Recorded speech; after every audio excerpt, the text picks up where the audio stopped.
2023 August 29న Srikakulam సమీపాన గల పర్వతాలపేట అను గ్రామంలో జన్మించాను.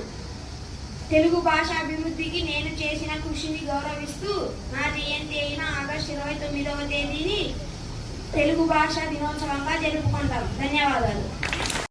నేను ఎర్రన కవిత్రయంలోనే 3వ వాడిని. నేను 14వ శతాబ్దానికి చెందిన కవిని. నేను అద్దంకి రాజధానిగా చేసుకొని పరిపాలించిన ప్రళయ వేమారెడ్డి ఆస్థాన కవిని. అందరికీ శుభోదయం. నా పేరు తిక్కన. నేను కవిత్రయంలో 2వ వాడిని. నేను 13వ శతాబ్దానికి చెందిన వాడిని. నేను నెల్లూరును పరిపాలించిన మనుమసిద్ధికి ఆర్త కవిగా ఉండేవాడిని. నాకు కవిబ్రహ్మ, ఉభయ కవిమిత్రుడు అనే బిరుదులు కూడా ఉన్నాయి. నేను మహాభారతంలో వీరటభరం నుండి స్వర్గలోకం పార్యం వరకు మొత్తం 15 పార్యాలు రాశాను. ధన్యవాదాలు. పేరు నన్నయ్య. నేను కవిత్వంలో మొదటివాడిని. నేను 11వ శతాబ్దానికి చెందినవాడిని. నాకు ఆదికవి, వ్యాకరణ సారాంశులు అనే బిరుదులు ఉన్నాయి. నేను మహాభారతంలో ఆదిపర్వం, సభాపర్వం, అరణ్య పర్వం 4వ ఆశ్వాసం వరకు రచించాను. అంతేకాకుండా ఆంధ్ర సభ, చింతామణి అను వ్యాకరణ యుక్తి, నానా రుచితార్థ, సూక్తి, నిధిత్వం అనునవి ప్రధాన లక్షణాలు.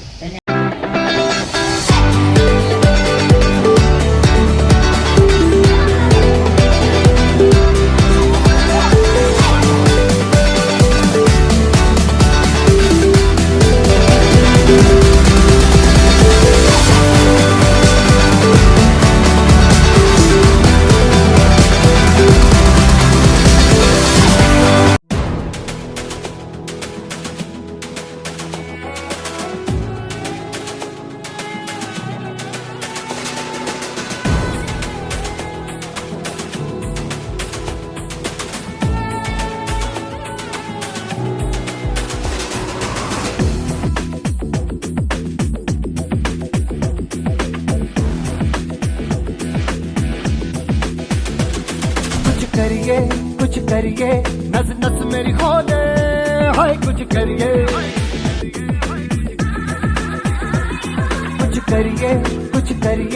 बस बस बड़ा बोले, अब कुछ करिए।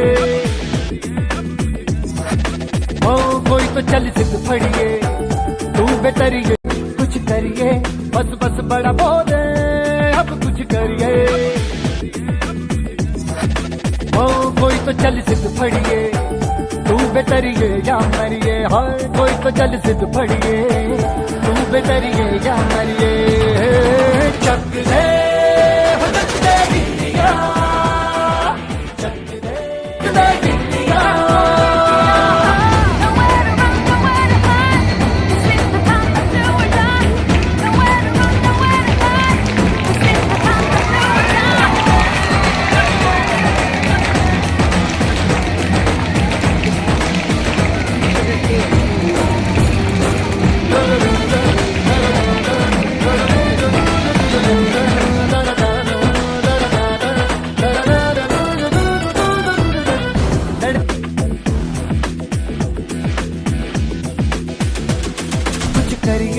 कुछ करिए नस नस मेरी खोले, हाय कुछ करिए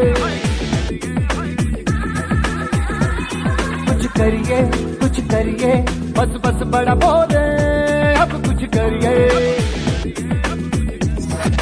ओ कोई तो चल सिद्ध फड़िए, तू बेतरिए या मरिए, हाय कोई तो चल सिद्ध फड़िए, तू बेतरिए या मरिए।